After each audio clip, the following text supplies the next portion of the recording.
Nos encontramos en el huerto de Getsemaní. Estamos viendo árboles de olivo con una antigüedad, algunos, aunque usted no lo crea, de casi 2000 años. Se dice que algunos de estos árboles fueron testigos de las escenas que se encuentran en la película de la Pasión de Cristo,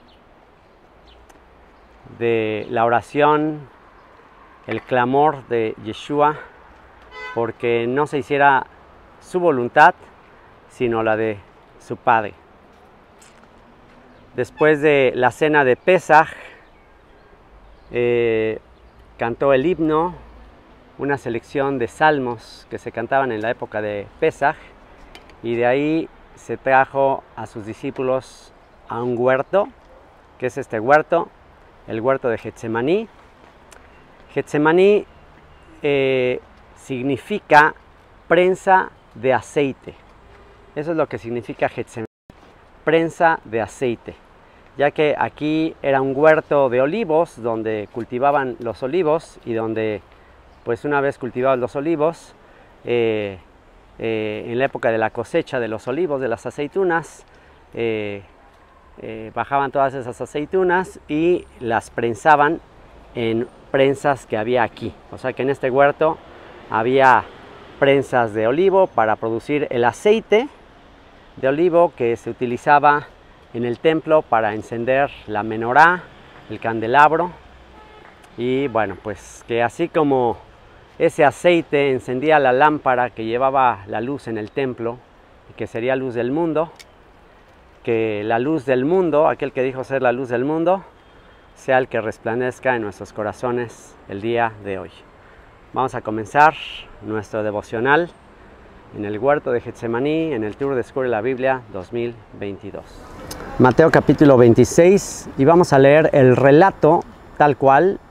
No se los quiero parafrasear, quiero leerlo tal cual como está en la escritura, de lo que sucedió en ese último día antes de que nuestro Salvador fuese a la cruz. Mateo capítulo 26. Mateo capítulo 26 dice así: Cuando hubo acabado Yeshua todas estas palabras, dijo a sus discípulos: Sabéis que dentro de 2 días se celebra la Pascua y el Hijo del Hombre será entregado para ser crucificado. Entonces los principales sacerdotes, los escribas y los ancianos del pueblo se reunieron en el patio del sumo sacerdote llamado Caifás y tuvieron consejo para prender con engaño a Yeshua y matarle, pero decían: no durante la fiesta, para que no se haga alboroto en el pueblo. Entonces, bueno, pues vamos a ir más adelante. Ahí ya es ungido en Betania. Después, en el versículo 14 dice que Judas ofrece entregar a Yeshua. Ya Judas va a hacer un arreglo ahí con los sacerdotes para entregarlo. Lo vende por 30 piezas de plata. Después el versículo 17 dice institución de la cena del Señor, que es la cena de Pesaj, donde cena con sus discípulos, donde le lava los pies a los discípulos, donde dice que uno de ellos le va a entregar, les dice que todos se van a desilusionar de él en esa noche, donde Pedro le dice: aunque todos se desilusionen, aunque todos te dejen, yo no te voy a dejar. Y bueno, ahí le dice, antes de que cante el gallo 3 veces, tú negarás que me conoces. Y todas esas escenas que hemos visto infinidad de veces en películas y que hemos leído. Más adelante, en el versículo 36, dice: Yeshua ora en Getsemaní. Y esa es la parte que vamos a leer. Yeshua ora en Getsemaní. ¿Qué dijimos que es Getsemaní? Prensa de aceite. Hay una razón por la que él viene a un huerto donde hay una prensa de aceite.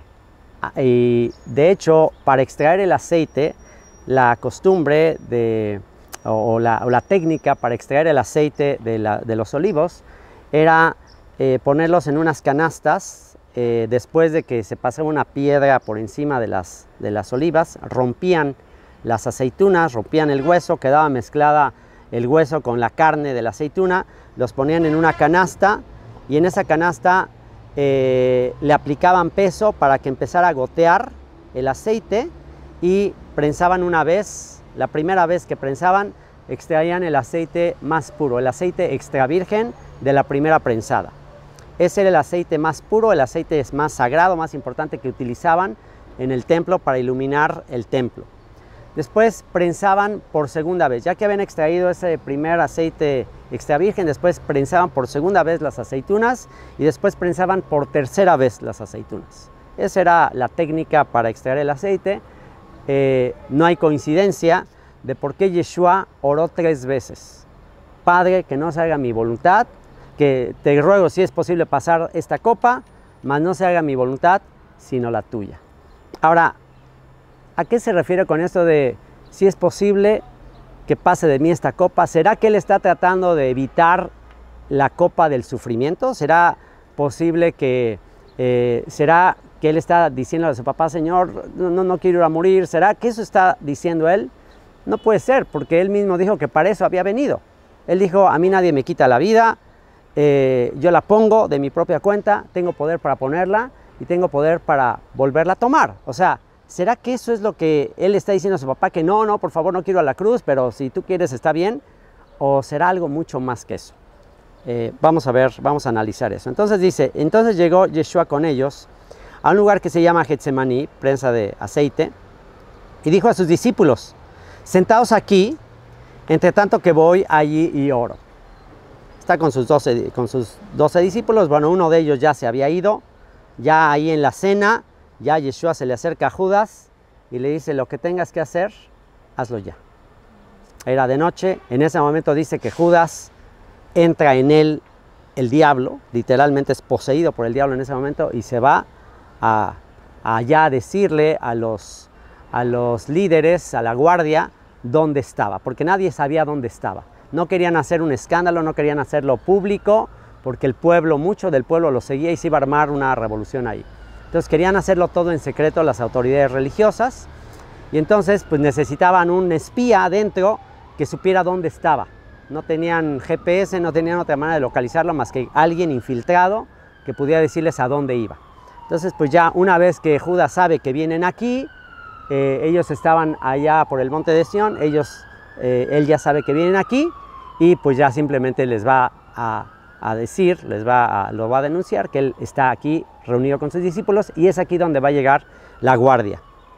Y entonces dice que Yeshua viene, le dice a sus discípulos, siéntense aquí, identifícate con sus discípulos, a los que Yeshua les dice, siéntense aquí, entre tanto que voy ahí y oro. Y tomando a Pedro y a los 2 hijos de Zebedeo, comenzó a entristecerse y a angustiarse en gran manera. Le viene una angustia, le viene una tristeza muy fuerte. ¿Y cuál? ¿Por qué estará tan triste? ¿Por qué tendrá tanta angustia, tanta tristeza? Si dice Isaías 53, si dice también la carta a los hebreos que por el gozo puesto delante de él soportó el sufrimiento, soportó la cruz. O sea, por un lado Isaías 53, la carta a los hebreos nos dice que él fue con gozo a la cruz, pero aquí dice que tiene angustia. Entonces, ¿tiene angustia o tiene gozo? Ok, vamos a entender esto. Dice, entonces Yeshua les dijo, mi alma está muy triste hasta la muerte. Quedaos aquí y velad conmigo. Velad conmigo es no se duerman. Quédense despiertos conmigo. Y dice, yendo un poco adelante, se postró sobre su rostro orando y diciendo, Padre mío, si es posible, pase de mí esta copa, pero no sea como yo quiero, sino como tú. O sea, deja a sus discípulos sentados, les dice, no se duerman, por favor, quédense conmigo. Y él va y se postra con su rostro en el suelo. Esto fue literal. Y les decía que para que vean cómo fue, postrarse en el suelo es literalmente hacer esto. Postrarse en el suelo es literalmente, voy a quitar un poquito esto. Postrarse en el suelo fue literalmente esto.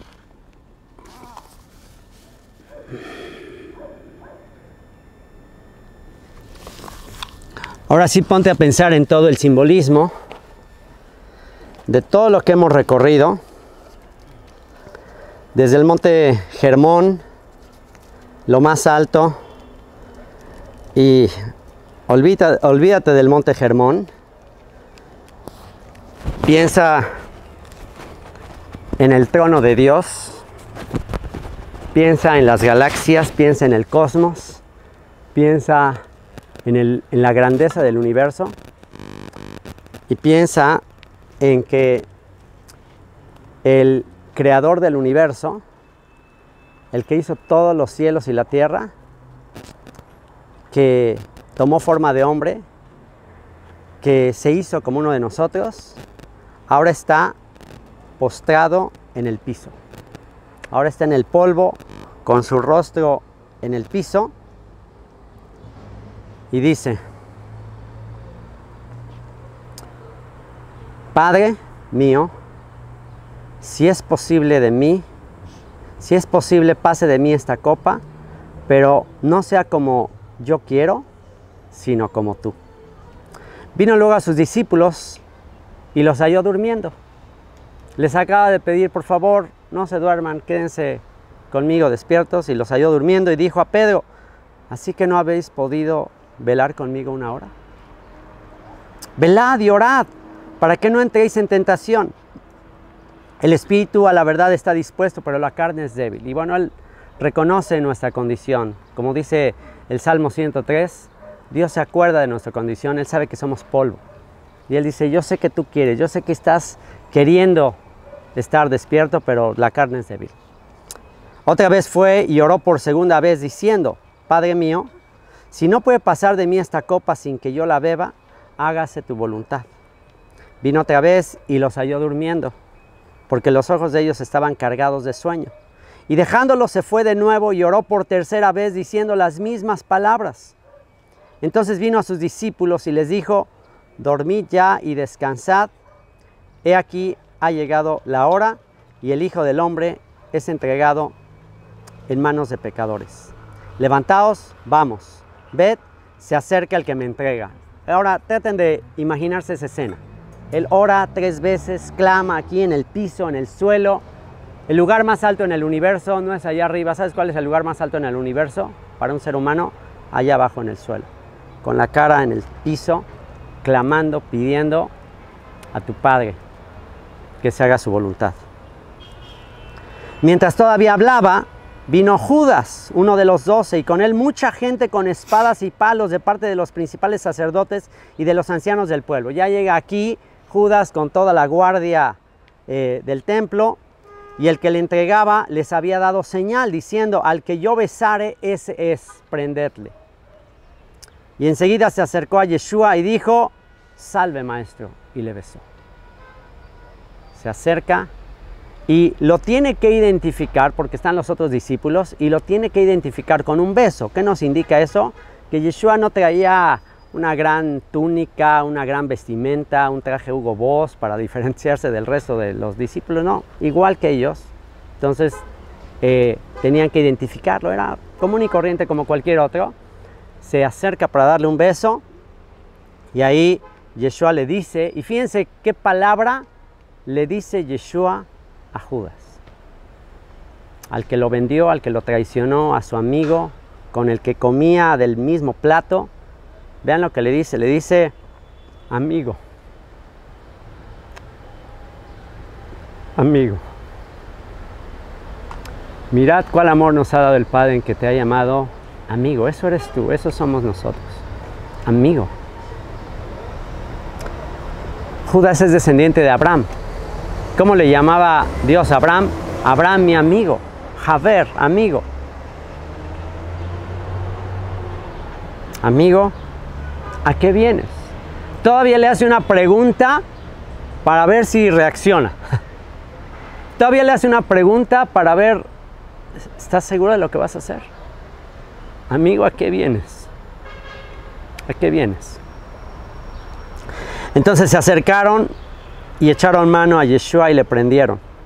Pero uno de los que estaban con Yeshua extendió la mano, sacó su espada e hiriendo a un siervo del sumo sacerdote le quitó la oreja. Entonces Yeshua le dijo: vuelve tu espada a su lugar, porque todos los que tomen espada a espada perecerán. ¿Acaso piensas que no puedo orar a mi Padre y que Él no me daría más de 12 legiones de ángeles? Pero ¿cómo entonces se cumplirían las escrituras de que es necesario que así se haga? En aquella hora dijo Yeshua a la gente: como contra un ladrón habéis salido con espadas y con palos para prenderme. Cada día me sentaba con vosotros enseñando en el templo y no me prendisteis.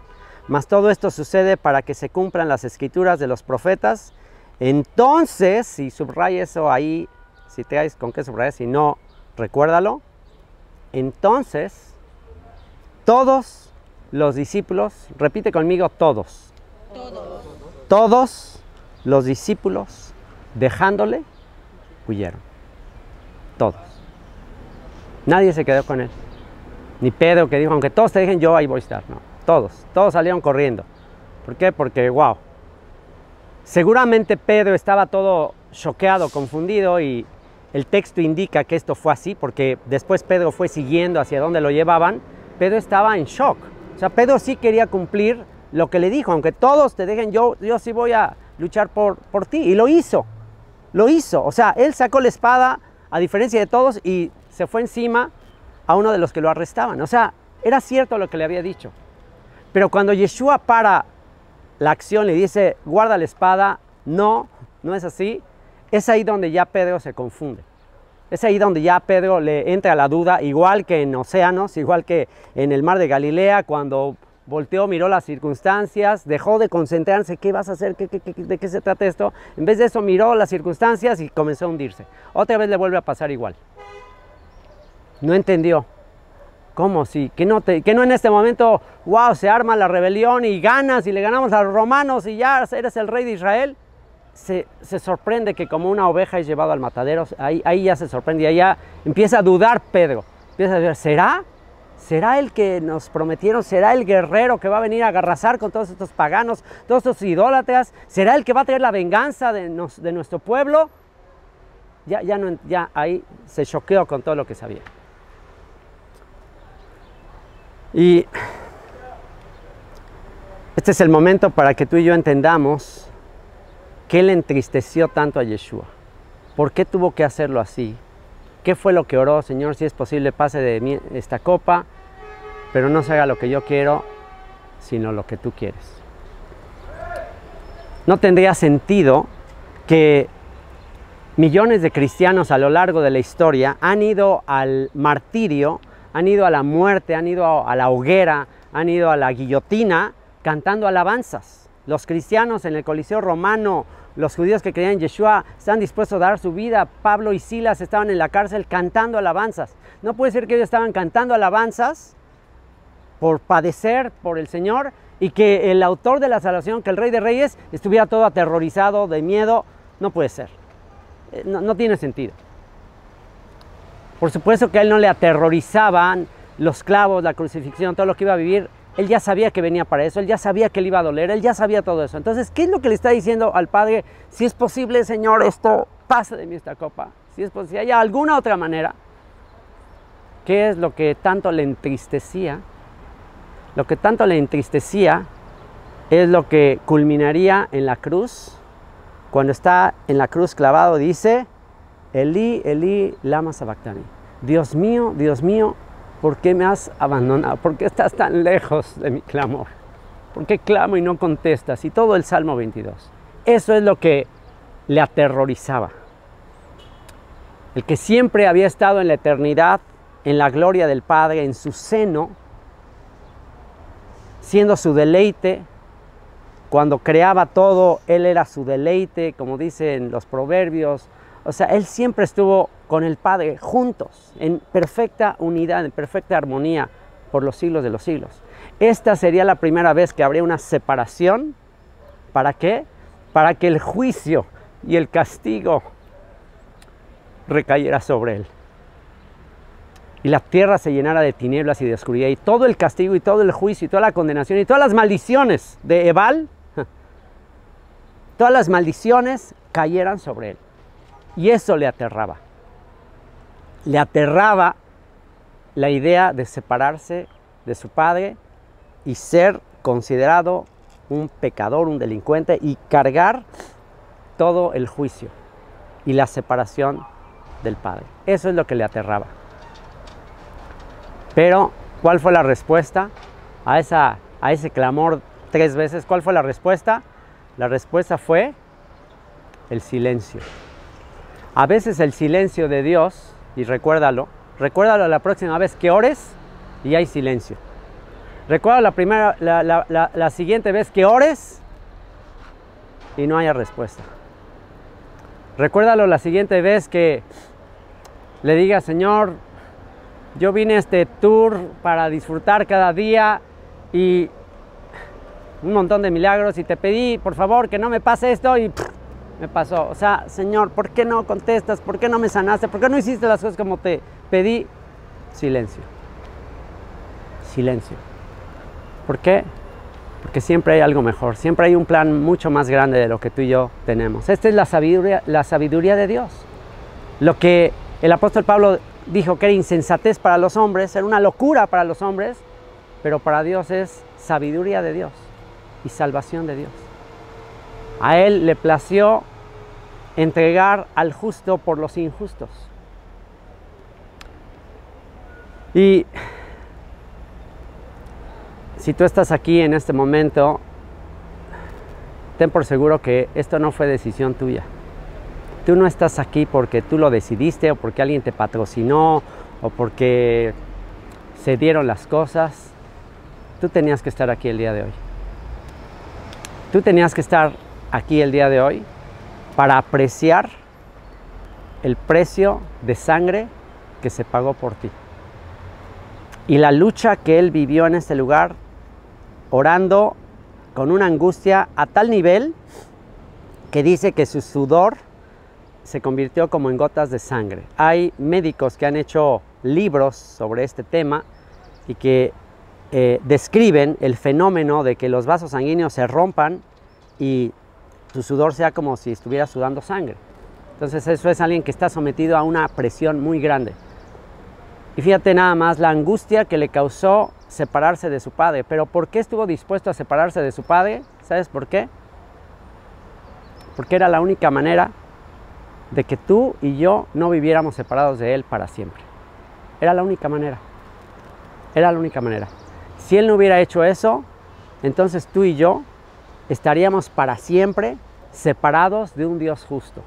No hay manera, no hay obra, no hay acción, no hay nada que podamos hacer para acercarnos a un Dios justo.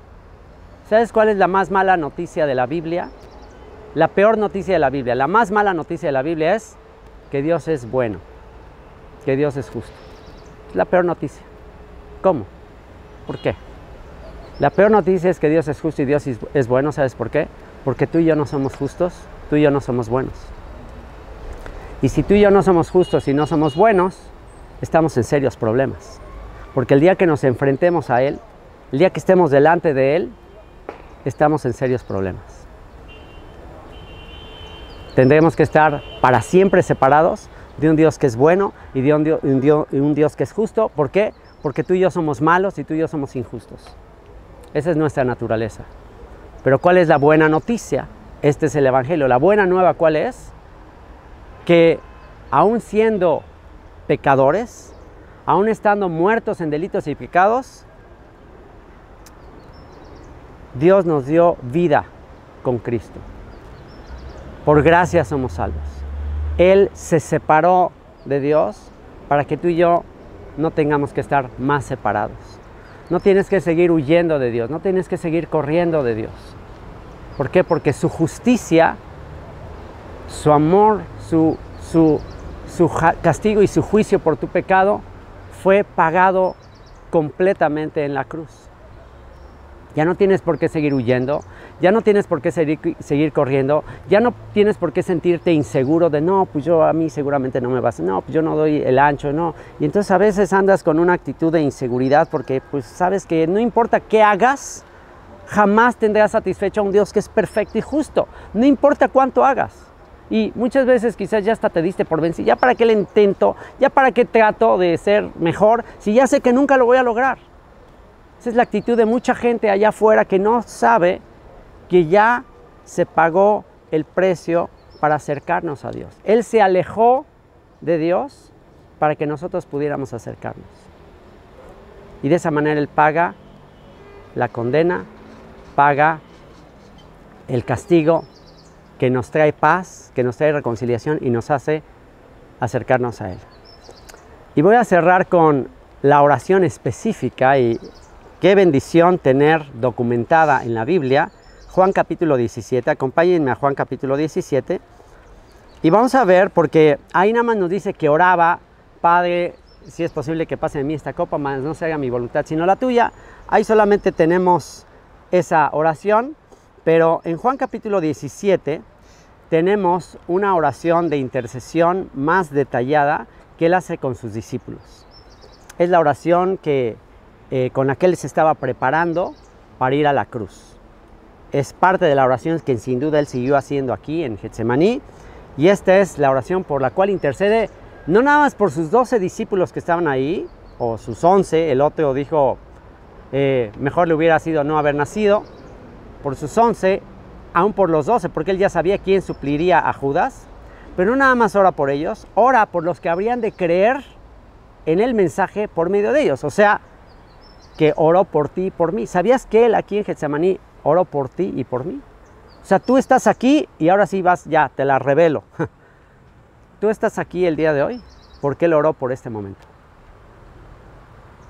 Él es omnipresente, omnisciente, Él es el creador del tiempo y Él sabía que un día ibas a estar aquí y Él de antemano oró por ti, por este momento. Y hoy nunca más te va a quedar duda que tú fuiste un elegido para escuchar este mensaje y para ser salvo. Nunca más vas a volver a tener duda después de leer este texto en este lugar. Dice: estas cosas habló Yeshua y levantando los ojos al cielo dijo: Padre, la hora ha llegado. Glorifica a tu Hijo para que también tu Hijo te glorifique a ti. La hora ha llegado. La hora ha llegado de pagar el precio. La hora ha llegado de ir a cumplir mi misión en este mundo.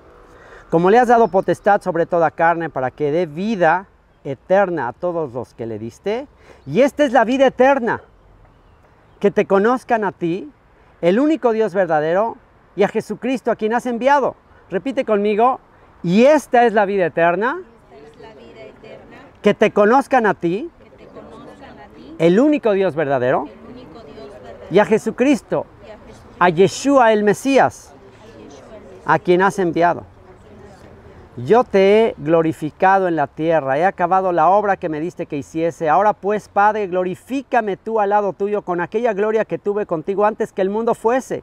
He manifestado tu nombre, tus virtudes, tus características, tus atributos a los hombres que del mundo me diste. Tuyos eran y me los diste, y han guardado tu palabra. Ahora han conocido que todas las cosas que me has dado proceden de ti, porque las palabras que me diste les he dado, y ellos las recibieron y han conocido verdaderamente que salí de ti y han creído que tú me enviaste. Yo ruego por ellos. Y este versículo, recuérdalo y subráyalo, y es uno de los versículos más importantes para entender por quién murió Yeshua. Porque generalmente se dice que Yeshua vino a morir por todo el mundo. No, de una vez quítate esa idea equivocada de la cabeza. No, Cristo no murió por todo el mundo. Cristo murió por los que creen. Porque de tal manera amó Dios al mundo que ha dado a su Hijo unigénito para que todo aquel que en Él crea, es decir, los que del mundo crean en Él, no se pierdan, mas tenga vida eterna. ¿Okay? Entonces no murió por todo el mundo, porque si hubiera muerto por todo el mundo, todos se salvarían. Y la realidad es que no todos se van a salvar.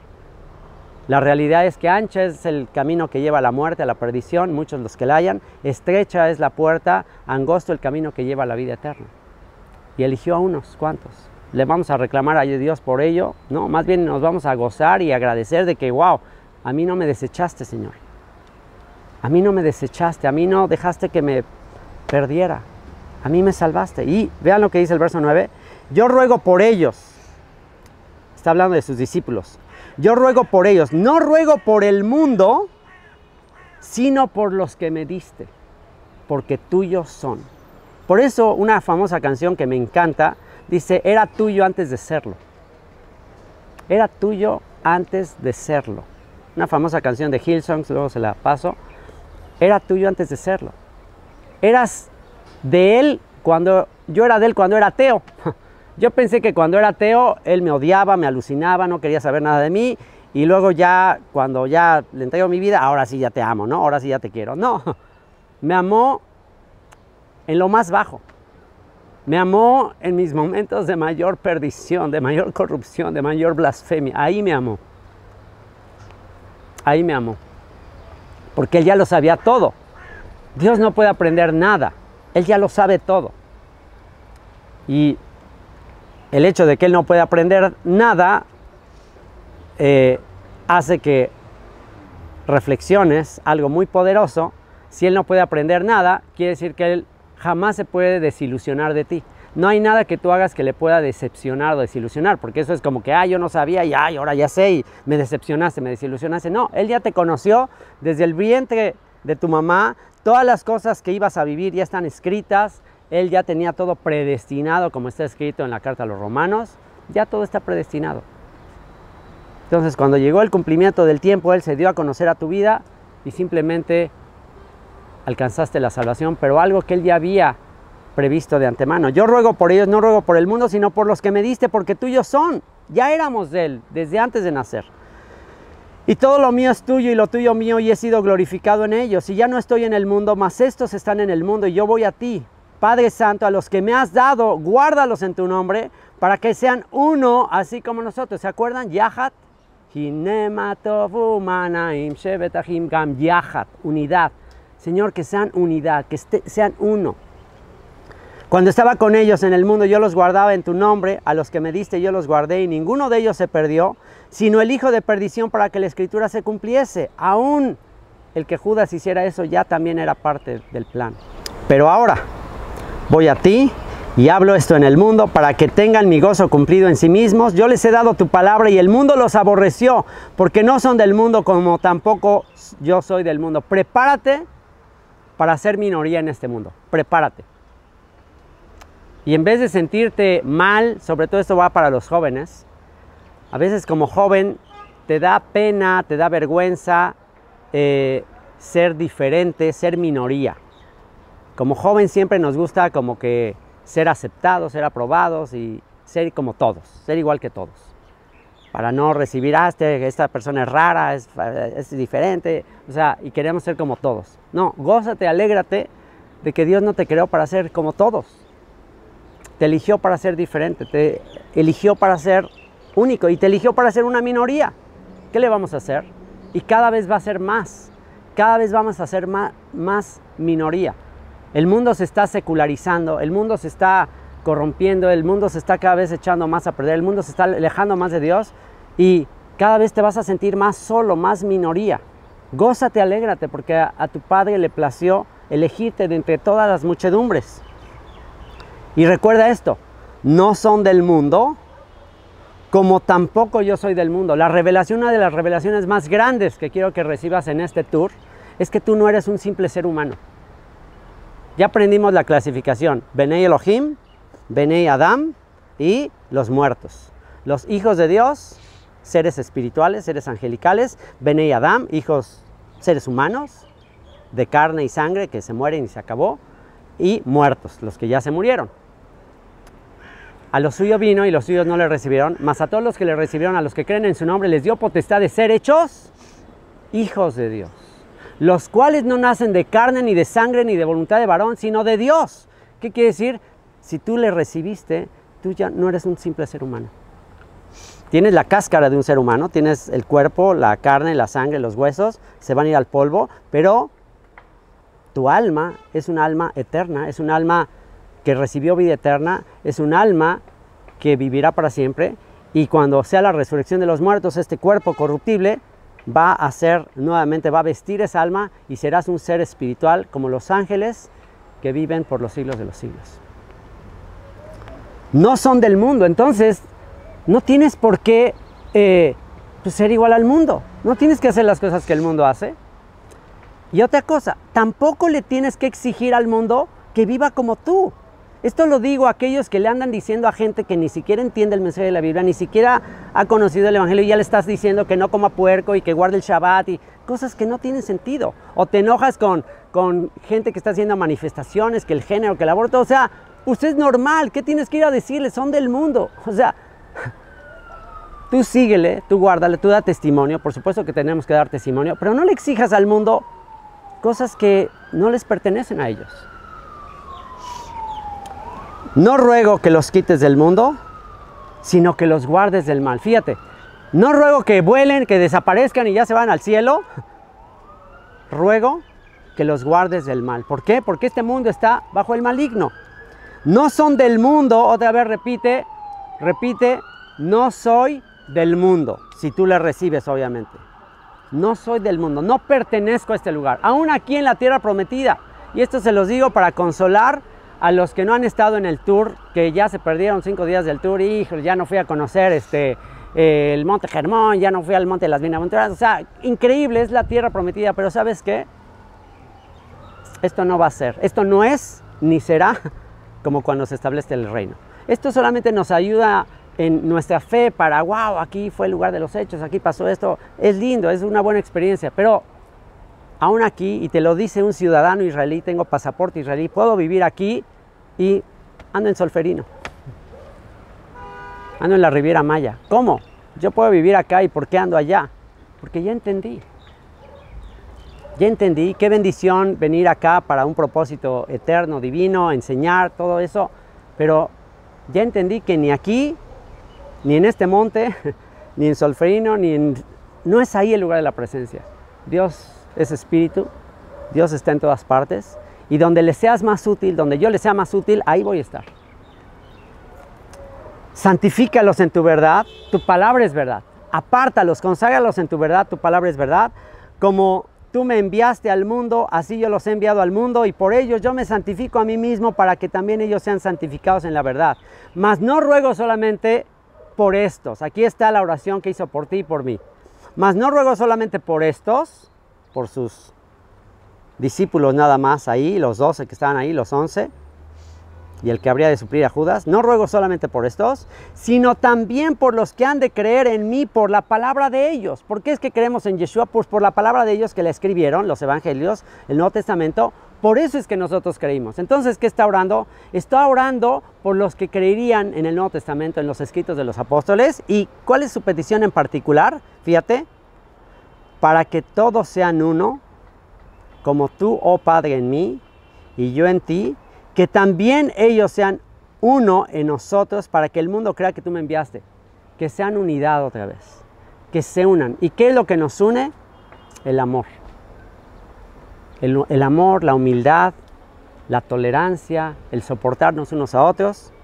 Y dice, la gloria que me diste yo les he dado para que sean uno así como nosotros somos uno. Yo en ellos y tú en mí, para que sean perfectos en unidad, yahad otra vez, unidad, para que el mundo conozca que tú me enviaste y que los has amado a ellos, como también a mí me has amado. Que en esto conozcan los demás que somos sus discípulos, en que nos amamos, en que somos uno. Padre, aquellos que me has dado, y fíjate esta oración ya, esa es la culminación de su oración. Padre, aquellos que me has dado, quiero que donde yo estoy, también ellos estén conmigo, para que vean mi gloria que me has dado, porque me has amado desde antes de la fundación del mundo. Esto es lo que Él quiere. ¿Qué quiere? Que estés con Él.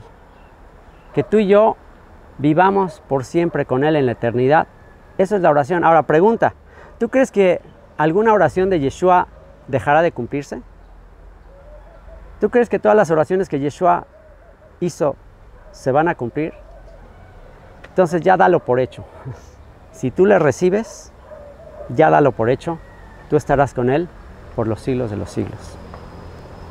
Padre justo, el mundo no te ha conocido, pero yo te he conocido, y estos han conocido que tú me enviaste, y les he dado a conocer tu nombre, y lo daré a conocer aún, para que el amor con que me has amado esté en ellos y yo en ellos. Si quieres ser el cumplimiento de esa oración el día de hoy, y quieres identificarte con Él, y quieres cumplir el destino, la predestinación que Él tenía para ti, este es el momento de subir al lugar más alto en el universo. Y te voy a invitar a postrarte como Él se postró, rostro al suelo. Si con este gesto de tu cuerpo te rindes a Él, le agradeces, le entregas tu vida y le dices, Señor, hoy me entrego a ti. No voy a ser como esos discípulos que se quedaron dormidos, que la carne es débil. Hoy, Señor, tú me has fortalecido, hoy me has hecho entender el precio que pagaste. Y aquí estoy, Señor, dispuesto a hacer tu voluntad. Y que al estar ahí en el suelo, dile, Señor, que no se haga como yo quiero. Que yo no viva la vida como yo quiero, sino como tú. Que esta sea tu oración aquí. La misma oración que él hizo, que no se haga como yo quiero, Señor, sino como tú. Que me rinda a tu voluntad, que acepte cada cosa que pase en mi vida como un regalo tuyo, como algo que viene del cielo, y que me goce en cada cosa que tú haces que es perfecta. Bendito seas, Yeshua. Ten ahí un tiempo sublime para agradecerle. Vamos a pasar unos minutos ahí.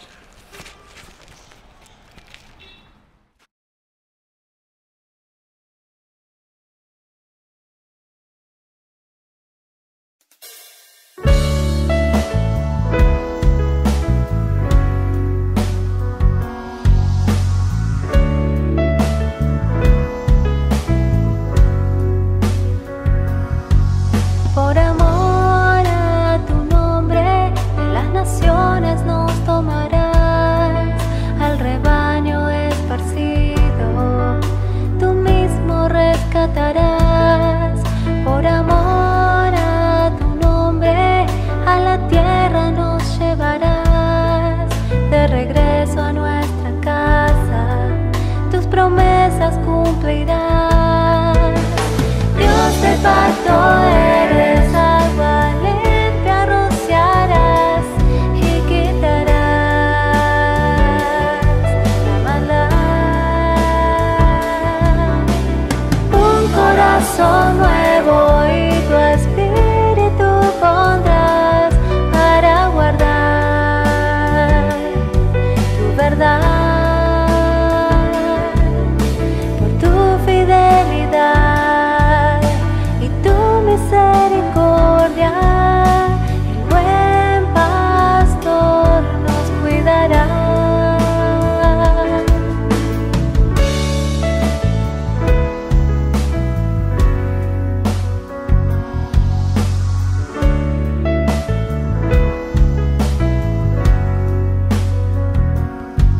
Una nación en la tierra, en los montes de Israel, dos pueblos unidos serán Judá y José. Tu siervo David sobre el pueblo será el rey, por siempre guardaremos